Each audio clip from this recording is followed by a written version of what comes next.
Think I got enough cars? Well, today it's going to be this one. I'm going to show you guys how to replace the front brakes on this 2006 S430. It's just got the AMG Sport Package on there. So I'm going to first jack up the car. There's a really nice lifting point on these. So if you look right behind that front belly pan, there's a nice little pad right there, a little bumper that you can jack it up, jacks it right from the subframe. So you can get both wheels off the ground at the same time. You put your jack stands under there, right here on these little bumpers.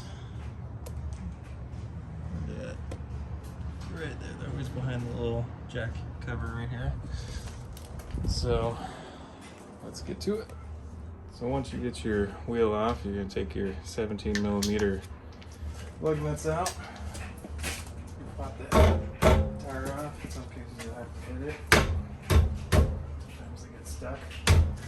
In this case it's really stuck, so I'll go ahead and pop it in.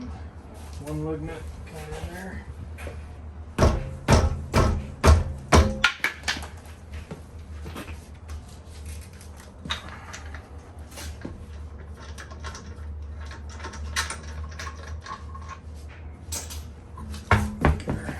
Stuck wheel out of there. Set that aside. So then you'll be able to see the brakes. I've measured my rotors. They're below the minimum. You can probably see a pretty good lip on there. So I'm gonna replace the rotors and the pads here. First thing you wanna do is get your brake pads off. So these little pins, we're gonna get a little dowel to push those pins out the back and take this clip off so we can slip our brake pads out. So you basically want to use this right here as a punch. You just put in these little holes. You want one that's same size as the hole, and to take some kind of hammer, and then you punch those out until you can, as far as you can get them with your punch. And you do both sides. What you can actually do is put your thumb down right here to relieve the pressure, and then those slide out. And just remember how that clip went. And then from here you can use like maybe some pliers or something to relieve the pressure, or whatever you want to use to pull the brake pads off the rotor a little bit so you can get them out. So I usually just use some like channel locks. Usually do it on the back one so I don't damage the face of the caliper, but of course my calipers don't exactly look the prettiest. So I do that a little bit to relieve pressure on each piston. You just do it enough to where you can get them out.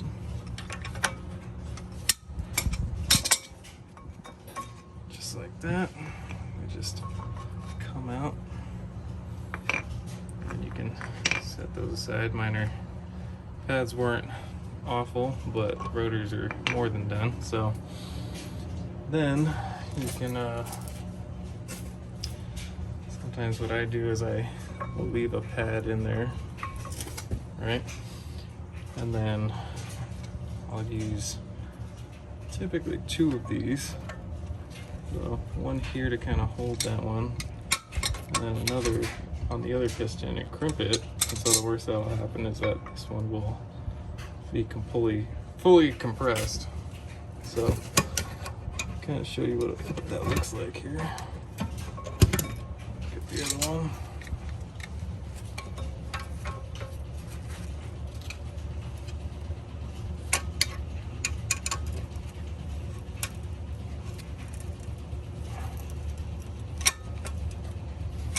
Once those are fully in there, you can actually take the pad and put it in there, and then I usually stuff something in there like a screwdriver so that it can't compress at all. What you can also do is just use your tool here, the channel locks, to actually hold it to the back of the face. back of the caliper face.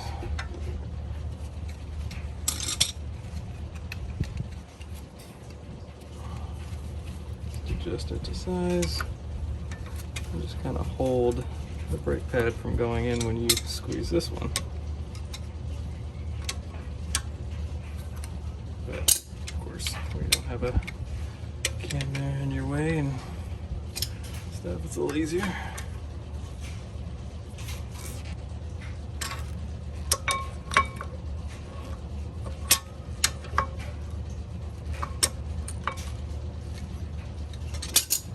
But you just want to get them back. Really what you need to do is make enough room on one side to get your new brake pad in there when your rotor's on there, and then you can compress the other side and let that side lock down. It's just kind of, you know, doing it however you can get both in there.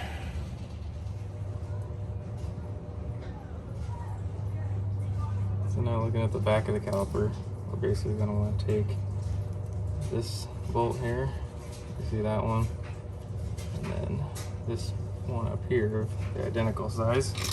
That's going to be an 18mm socket. And so we're basically just going to loosen those up and then get them out. Usually take a pretty good amount of leverage to get those off, so using a 1/2 inch, broke them loose already. So we'll take those out. This whole thing will just come off. And then what we're going to want to do is we're going to hang it. So usually what's best to do, so you can hang this from like a control arm up here. So I'll put maybe a bungee cord like right here, so that the caliper doesn't put stress on the brake line. So you can see now that I got the bolts out, this thing just comes right off. So what I'm going to use is this hook. You can also use like a bungee cord, like I said. Take it like that. And you want to hang it from anywhere that you can. Don't want to, of course, put it on anything that's going to break, but yeah, just put it on something like that. And that way, this brake line doesn't get a bunch of tension on it, which would be bad for it. So now, we can take our rotor off. So, we got one screw here. It's a T30. Well, I'm using a 27, but yeah, it is a 30. You can see that was actually a tiny bit small for it. But get that off. You'll notice that it's not going to come off. There's all kinds of crap right here. This is the part where you can put penetrating fluid like this, which is you know, just kind of breaks through rust and stuff, so that you can get it out of there. That'll spray in some of the holes. It'll help break it loose. You can let that work for a while, but then you want to get a hammer and just hit right here. Some people hit from the back of the rotor. They're replacing them to get it off. Of course, you don't want to do that if you aren't replacing the rotor, but let's get a hammer. Of course, all my real hammers are at work, so I'm stuck with this. So basically, you want to usually just hit right here. So, and then, of course, you can rotate the wheel a little bit.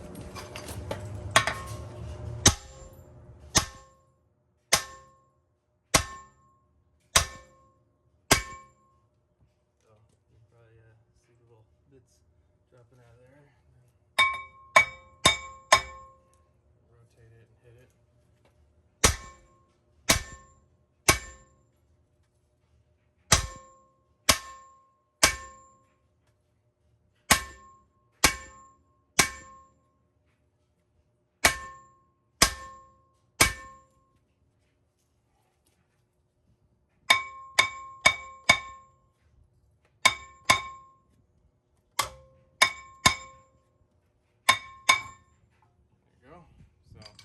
Typically solid hits right here with like a 5-pound hammer does the trick. Will pop off on its own, but I've seen a lot of success with just kind of tapping it from the back. It forces it off. So I'll take that off. Then you can clean up your hub. You know, maybe wire brush that a little bit. Hit it with some brake clean, and that will be a good surface for your new rotor. This is the part where you want to use something like brake parts cleaner. I mean, it's literally designed for this job, and a wire brush. So I mean, if you don't use this now, I mean, when are you going to use it? So you just kind of spray that on there, or kind of get the dust off of there, and you kind of use the brush and get that rust off of there so that you don't get an uneven setting rotor. You really don't have to do this, but it's just good, especially, you know, if you're trying to keep your car in good shape. Keep everything clean and good and well working order. Probably don't want to breathe too much of that, so let's get our new rotor and put it on. So if you're buying Mercedes rotors, they're just kind of coated with like a paint. You don't have to wash them like you would with another manufacturer. But you just want to line this up with that right there. Put this on there. Let's see where that will rotate it. There we go. So line them up. Put your little T-screw in there. And you make sure that's sitting in there good. And you can put your caliper back on. Let's go ahead and take this up the hook. Don't leave the hook in there. I've found old bungee cords sitting in there before, where other mechanics didn't put them back or take them off after they were done using them. Take your 2 screws. Put them in there, tighten them down, and we can put our brake pads in there. So I'm using a Zimmerman brake rotor. I'm using Paget brakes pads, and I got these from Auto House AZ for a good price. So especially with these sports drilled rotors, they can get expensive.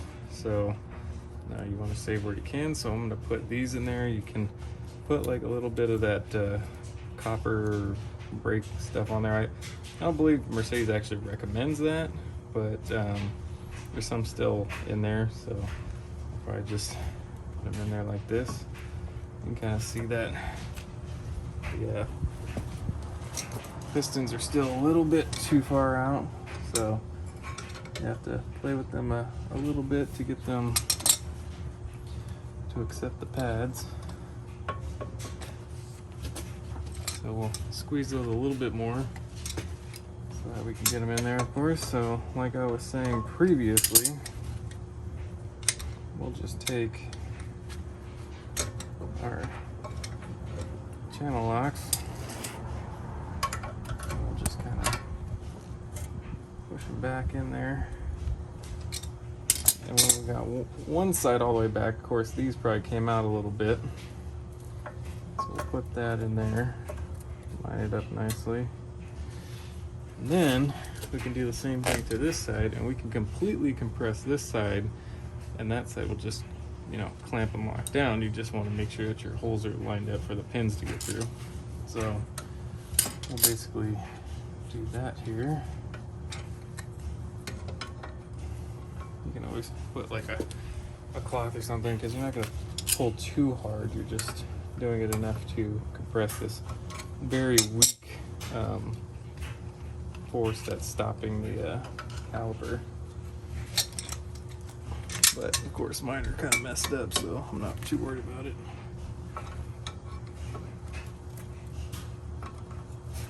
There we go. And so put another one in there, hopefully. A little bit of tight fit, but it fits. So this thing, you can see there's really no difference from side to side. It can go that way or this way. You just want to make sure that it curves facing outward. So you'll set it there. This way is usually put one pin in first, And all you need is to get just the end of it through here so that it locks. And then you can really just take your thumb and bend this as far back as it goes. Kind of guide the other one in there too. And that's where you'll get your hammer and just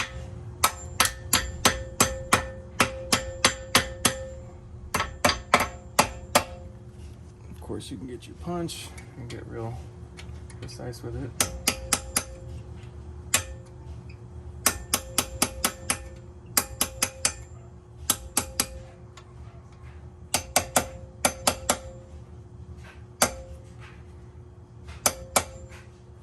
But yeah, you just want to tap those down. You can of course press this down while you're tapping it, but that's pretty much how you replace the brake pads and rotors on a W220. You just have to look up the specific torque specifications for your vehicle. It varies from model to model. Usually I just look up on like a website or call up a buddy or something that can provide me with all that stuff. But that's pretty much all you need to do. The only other thing is that you're going to want to check is that typically after doing one side, you want to pop the hood and you want to check your brake fluid, because as you push those pistons back, your brake fluid is going to slowly come back up and raise in level. So when we look under here, you can see our brake fluid.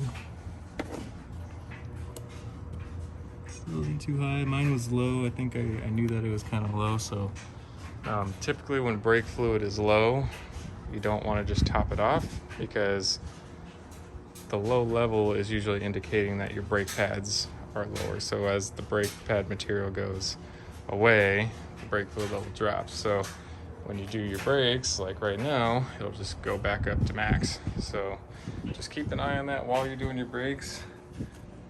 As a side note, I'm over here doing the other side. Sometimes only the sensor will be on just one side of the car. On this vehicle, it's just on one side. So this is just the wear sensor that will turn your light on. You basically just need to pull that out. It comes out like this. Mine didn't touch yet, so I'm going to reuse this one, but you do want to replace this if this has any damage to it. And then you basically just slide it into that little slot, and then it just goes back into its little connector housing. There's just a little E-Torx screw right here. I think it's like an E8, and that's about it. You can take this off while you're doing the brakes to get them out. You may not have to do it. You have to see how much this cable stretches, but and you should be good. Let me know if you guys have any questions or comments, and I'll see you in the next video. Thanks for watching, everybody.